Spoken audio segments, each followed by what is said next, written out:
Warning! Kinda Murdery contains adult themes, explicit language, and descriptions of violence. It is not suitable for anyone, and we recommend you stop listening now.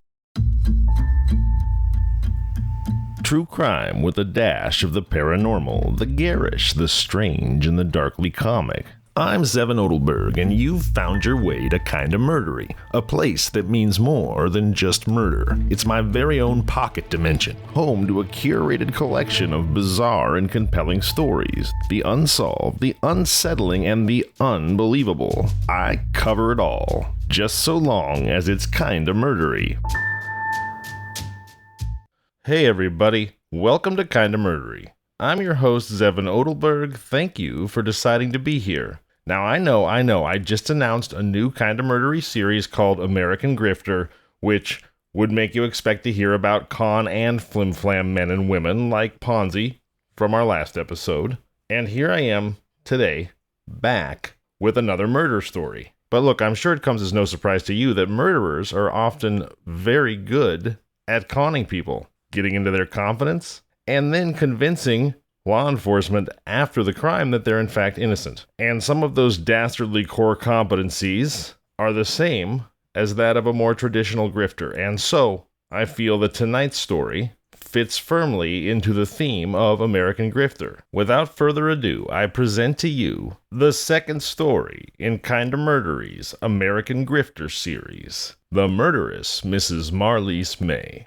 It is time to turn your Marshall stack up to 11. Make like beloved Eddie Munson, and heavy metal. Kinda Murdery starts now.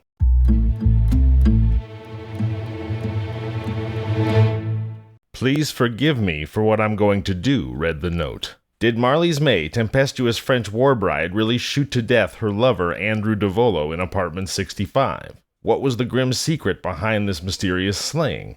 And who did it? Those are the questions we're going to answer today. One of the reasons that detective stories have become so popular is that people generally have become evidence-wise. They know that the arrest of a criminal is only half the battle. The other half is conviction and punishment. Writers of mystery fiction dangle through their pages a certain number of suspect puppets and challenge the readers to pick out the guilty one. With the arrest of this man or woman, all other suspects are scrapped. The job of the author's transcendental detective is done, and he retires, covered with glory. Conviction and punishment are polished off in a 3-line paragraph, unless the fictitious murderer has a particularly charming personality, and in that case, he or she is permitted to escape for reasons that fill a page or so. And now, our real murderer and her charming personality is exactly where this story ties into Kinda Murdery's American Grifter theme. But back to detective fiction fans. Educated by the daily papers and news articles and on the web and elsewhere of actual detective cases, modern crime story fans are keenly aware of the many facets that circle around the center point to which the chief suspect is impaled. And I'm sure all of you listening are keenly aware as well. Thousands of mystery fans have sat in jury boxes while murderers have been tried. They realize that in building up an airtight case against the defendant, the police department and the district attorney's office work hand in hand to guard against the possibility that some unsuspected complication may be dug up by the other side, thereby flipping over the whole cart of the prosecution's evidence. And how the forces of the law work to obtain solid structure of evidence is excellently exemplified in our story of the murderous Marlyse May,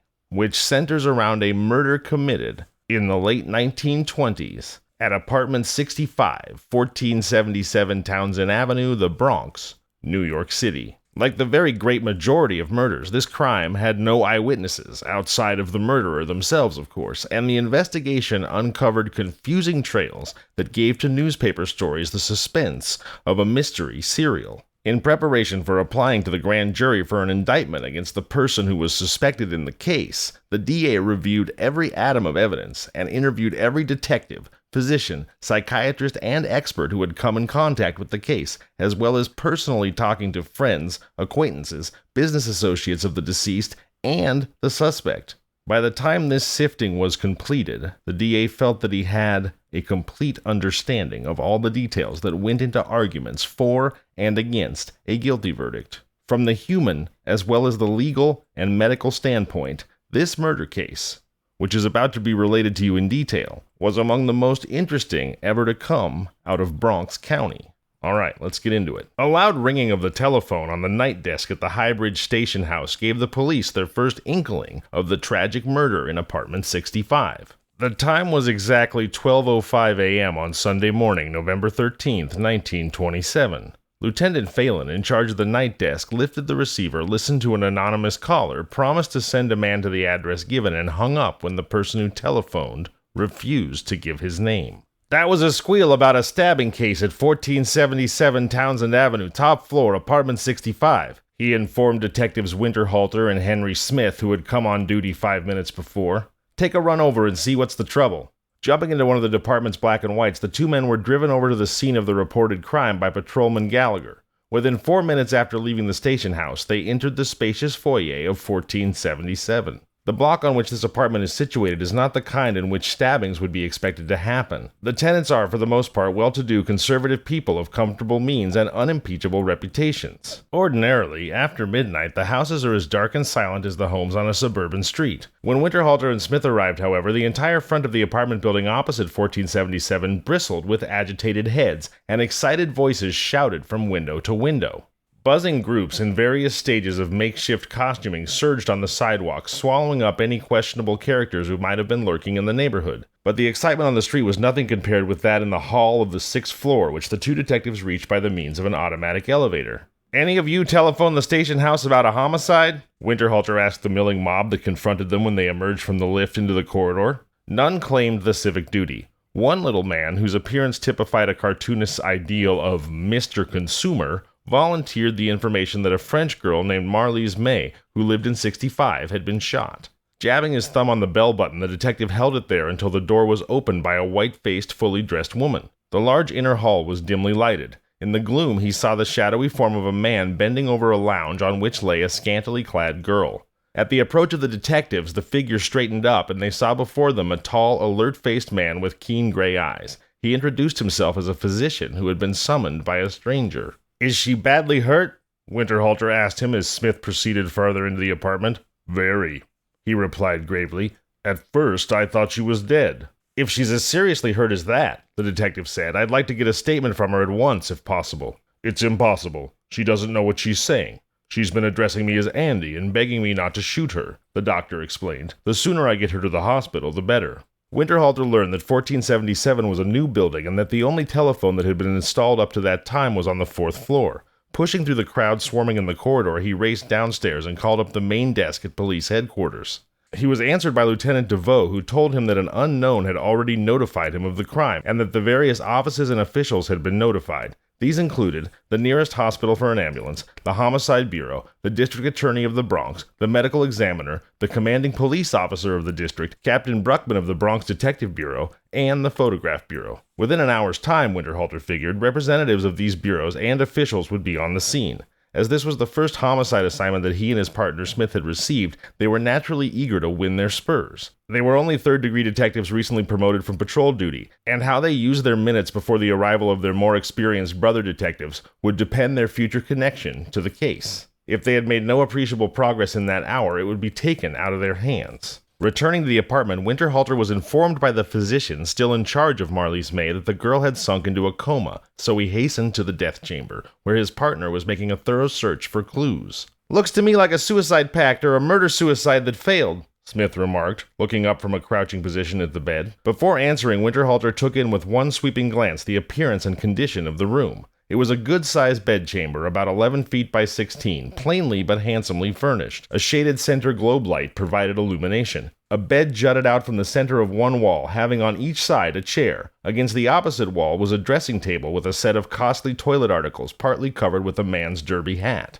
Near this dresser was a pedestal with an ornamental doll on it. Between the two windows was a bureau. One window, Winterhalter noticed, opened on a fire escape. Sprawled across the bed was the body of a dead man. His feet, clad in bright green socks and yellow shoes, touched a spot on the floor near a pair of small light brown moccasins.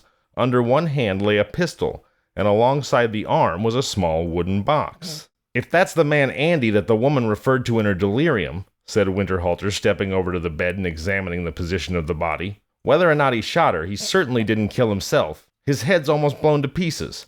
Besides, that gun was planted there after he was dead. Look, Smith, and we'll find out what Winterhalter showed his partner when Kinda Murdery resumes.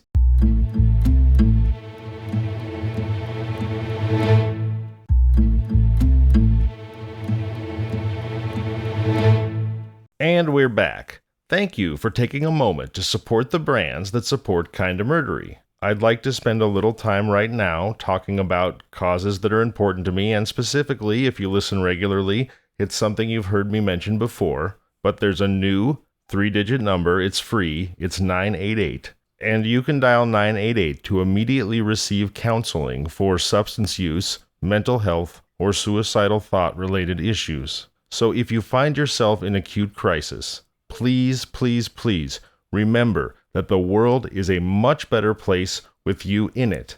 And also remember the number 988. Program it into your phone. Call it, where you'll be connected with a caring expert who can talk to you about the struggles that you're facing. And if you're going through a hard time, but you're not in acute crisis, but you would still like to just connect with someone, to share your thoughts, to share your feelings, to have a shoulder to lean on, please don't hesitate to reach out to me. kindamurdery@gmail.com or at kindamurdery on all social media. You can share your story. We can keep it between us. If you'd like me to share it with the community, I will. That's up to you. But again, remember, if you're in crisis, dial 988. If you just need to talk to someone, please do reach out to me. Also, as you've heard me mention many times, it is my hope and goal, and I see it happening, and I'm so thankful to all of you for that Kinda Murdery becomes a community where we all support each other. And in particular, I want to offer emotional and community support to people living with disabilities, physical or otherwise. So if you or someone you know is struggling with a disability, please, again, don't hesitate to reach out to me, kindamurdery@gmail.com or at kindamurdery on all social media.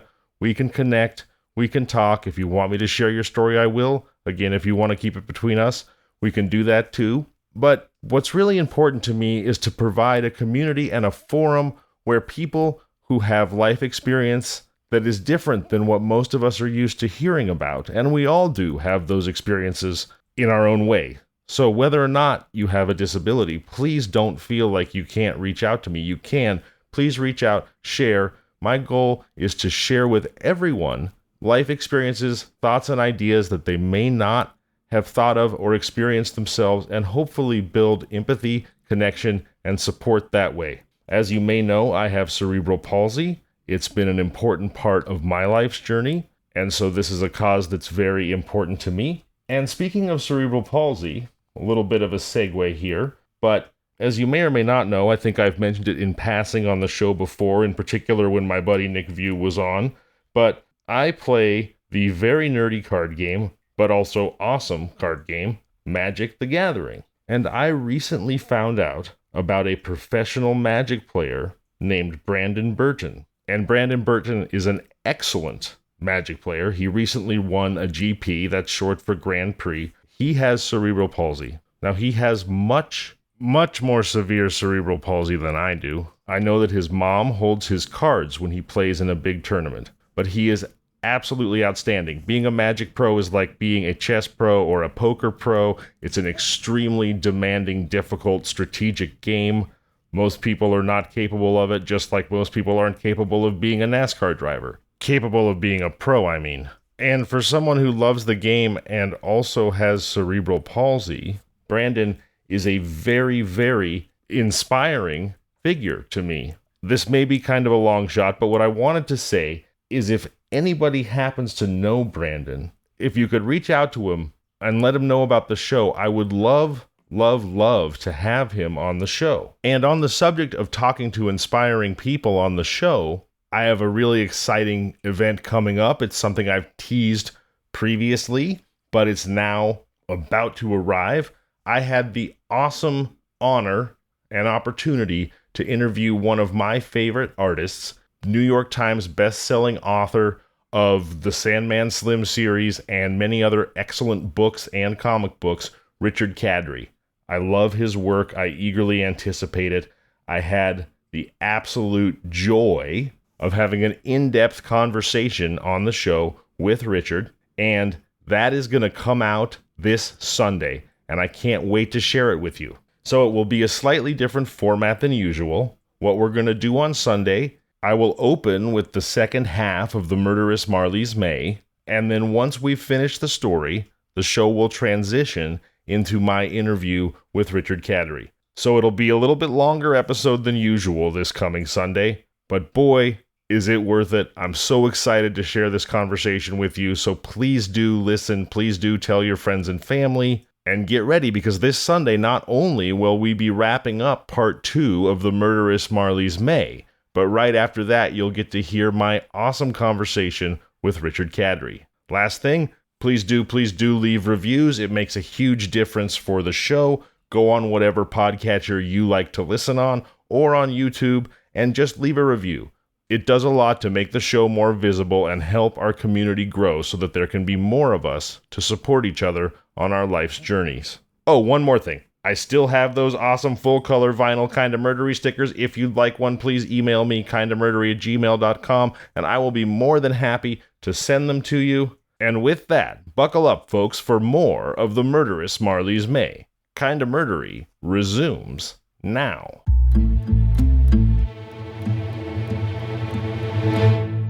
"If that's the man Andy that the woman referred to in her delirium," said Winterhalter, stepping over to the bed and examining the position of the body, "whether or not he shot her, he certainly didn't kill himself. His head's almost blown to pieces. Besides, that gun was planted there after he was dead. Look, Smith." Winterhalter pointed to the position of the hand. The little and ring fingers were folded on the palm of the hand, grasping 3 long black hairs, and on top of the little and ring fingers the stock of the revolver lay. The middle and index fingers lay alongside the barrel, and the thumb was over the end of the barrel. "I guess it's Andy, all right," Smith said, looking at the business card he'd taken from the dead man's trousers. "Andrew DeVolo, treasurer, Wexelo Realty Corporation, 1457 Broadway," he read. "And you'll find a snapshot on the bureau with Adam, Marlyse, and Andy written on the back." The snapshot referred to showed a merry group which had evidently been snapped during a picnic in the country. The partners then proceeded to make a thorough examination of the apartment together. They found the windows and the dumbwaiter locked. The door leading into the hall showed no marks of having been jimmied, though, as Smith remarked to Winterhalter irritably, "someone of that bunch outside might have come in and closed the windows. Until we get the woman's story, we won't know if the outside door was locked. It's got a Seagull lock, and to open the door from the inside, you have to put your hand upon the brass knob and press in hard and turn it around. Do you think Mrs. May would have been strong enough to do that after she was shot?" Winterhalter replied that he didn't know, but drew Smith's attention to the knob, which had no stains on it, although the wounded woman's hand and bathrobe were saturated with blood. The evidence collected as a result of their search included the following: 2 empty shells found on the bed, 1 bullet up against the wall, and another in the ample clothes closet in the bedroom. 6 empty shells lying around the foot of the bed, 1 at the dead man's feet near the moccasins. In the box near his arm were cartridges of the same caliber as the shells. 2 identification cards, 1 which requested the finder to notify Paul M. Adams, president of the International Exchange Corporation, 112 West 49th Street, in case of accident, and the other referring to M.W. Fetterbush, president, Fetterbush Brothers Loose Leaf Company, Inc., 88 Park Place, New York City. A partly filled out application for a permit to carry a gun was found in the bureau drawer. Also, a scrap of a letter evidently written by the woman's husband, which said in part, "Don't worry, Tony will take good care of you." In the kitchen, there was an unpacked hamper of kitchen utensils standing in a corner, and on the table were 2 washed cups and saucers. Bags of oranges and apples were unopened on top of the icebox. By the time the various officials arrived, the pair had finished their examination and done a mighty good job of it. They had overlooked one clue, but then so did the experienced men from the Homicide Bureau. It was an important clue on the bureau in the murder room, almost as important as the weapon itself, and it remained there for days, guarded by the frivolously dressed, simpering doll on the pedestal a few inches away from its hiding place. "I'm not so sure that this is a murder and attempted suicide job," Winterhalter said when they'd finished. "The way that the boy shot up has all the markings of a typical brutal gangland bumping off. He may have been a bootlegger. Bootleggers often describe themselves as real estate men, storage and moving van companies, or leather goods as a blind." But he agreed with his partner that the furnishings of the apartment, the smart conservative gown in the wardrobe, the silken lingerie in the bureau, didn't look as if they belonged to a gunman's mall. They were about to begin questioning the persons who had discovered the wounded woman when Judge John E. McGeehan, District Attorney of the Bronx, came in, accompanied by Dr. Carl S. Kennard, the Assistant County Medical Examiner. The ambulance surgeon had arrived while the two young detectives were searching the apartment, and was engaged in caring for Mrs. May when the new arrivals entered the hall. Almost on their heels came Captain Hop, Detective Paul A. Smersmer, and Detective Inspector Duane of the Bronx Detective Bureau. Detective Donovan and his partner White, who had picked up on a phoned order from police headquarters on a certain section of St. Anne's Avenue where they'd been on a plant. All at once, the death chamber buzzed with activity. The ambulance surgeon examined the body of the man on the bed and pronounced that death had resulted from gunshot wounds, and then carried Mrs. May away to Fordham Hospital. Captain Hop dispatched a uniformed officer to accompany them with orders to notify the station house and the district attorney as soon as she was strong enough to be questioned. Deputy Inspector Duane commended Winterhalter and Smith for the thoroughness and celerity with which they had searched the apartment. Referring to the application for a permit to carry a gun, Detective Smersmer said that Mrs. May had called at the station house in reference to obtaining a permit, but the form on which it was printed had been an old one and not acceptable. "Why did she want a permit?" the district attorney asked him. "She said she'd been threatened by the friends of 3 men she'd charged with robbing her apartment," Smersmer answered. "Detective Snable handled the case. The charge, I believe, was robbery and criminal assault." Mrs. Mabel Lang, a tenant in the house, was then interviewed. She was an alert, intelligent young woman, and her statement was concise and comprehensive. She had returned to her apartment around midnight, she said, after seeing her mother-in-law in the subway. A minute or two after entering her apartment, she had been startled by screams issuing from the outer hall. Cautiously, she'd opened the door and peered out. She saw the body of the French girl who lived opposite her lying apparently dead on the corridor floor, her feet stretched toward the stairway and her head near the elevator door sill. Rushing to her bedroom window, Mrs. Lang had called for help. Ralph Schatzberg responded, as did a physician who had been summoned by someone he believed to be a neighbor. Together, the 2 men went up in the elevator and found Mrs. Lang standing near the apparently dead woman, awaiting them. Schatzberg, Mrs. Lang, the physician, and all tenants who lived near the death apartment were questioned as to whether or not they'd heard any pistol shots.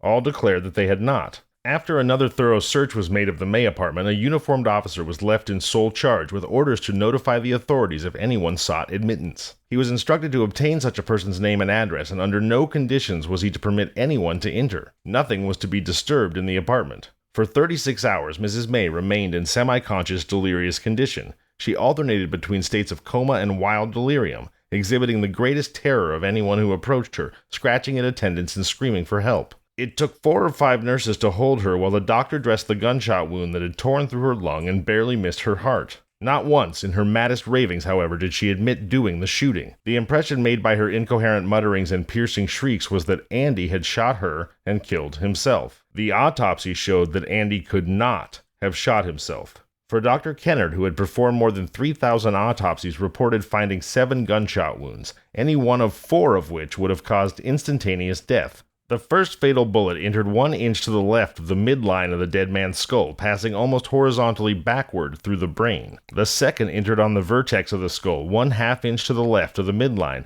passed downward and forward, crossed over to the right, and was recovered underneath the outer end of the left eyebrow. The third entered the left temple region, fracturing the anterior fossa, and came out on the right side on a line with the pinna of the right ear. The fourth wound lay on the side of the chest 1 inch below the nipple, passed backward through the heart and lung and stomach, and was recovered just to the left of the spine and the muscles of the back. These mortal wounds, described in detail, would later prove the diabolical ingenuity with which the crime was committed.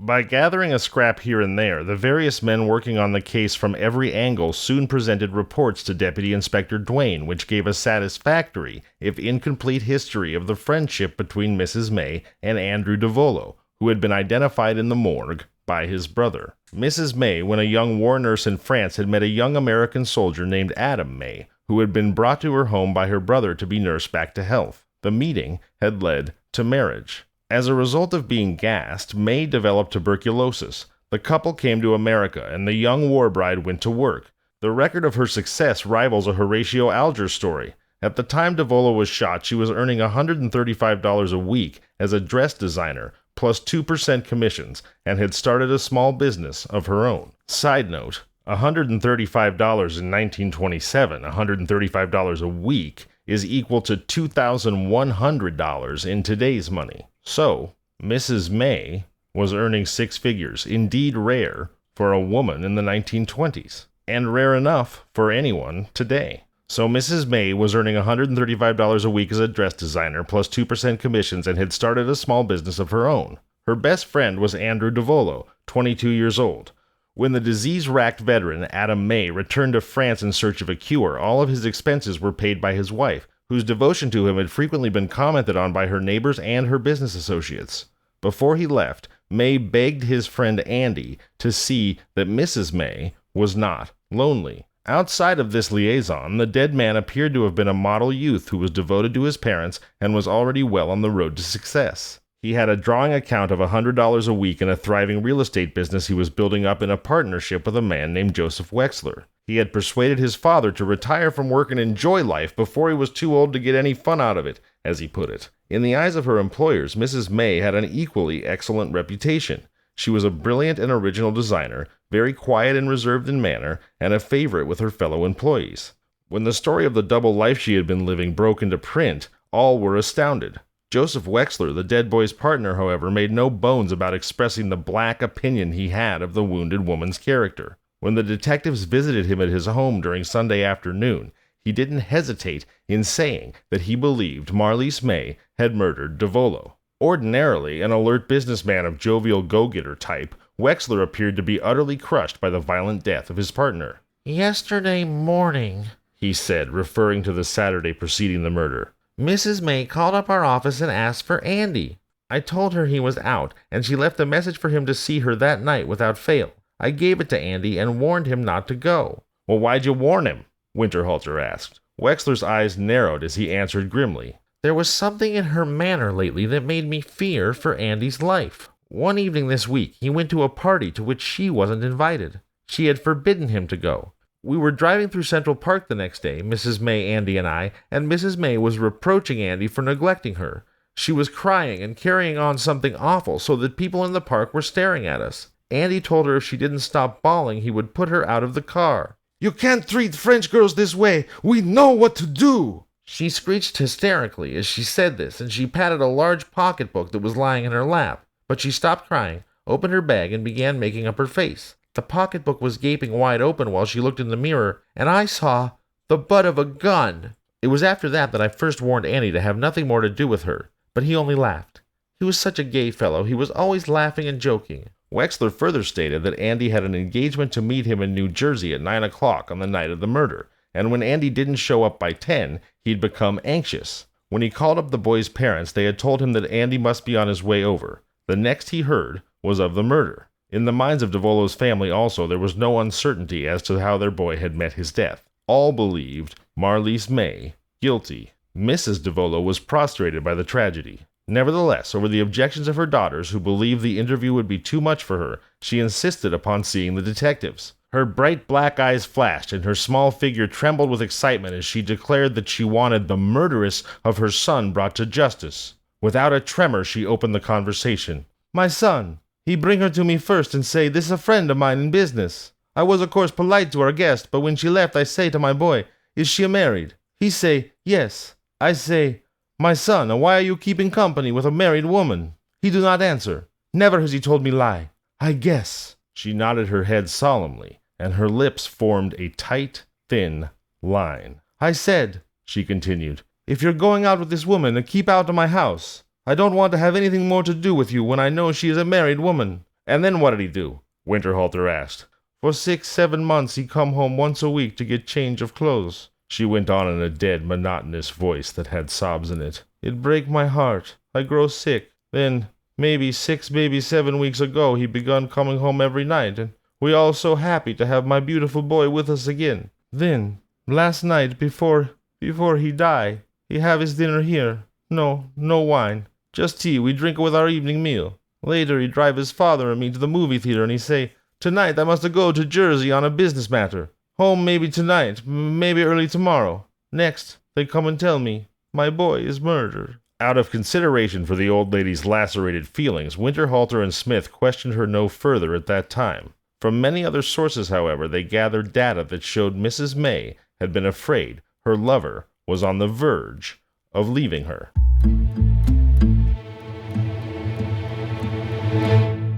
All right, we're going to pause our story right there. Please join me this Sunday, October 9th, for part 2 of The Murderous, Marlyse May, and also for my interview with New York Times best-selling author, Richard Cadry. See you on Sunday. I'm Zevon Odelberg, and this has been Kinda Murdery. If you've enjoyed today's Kinda Murdery, please tell your friends and family. Tell strangers. Leave a review. It's the best way to ensure that I can keep telling that special brand of bizarre and terrible tales that you'll only find here on Kinda Murdery.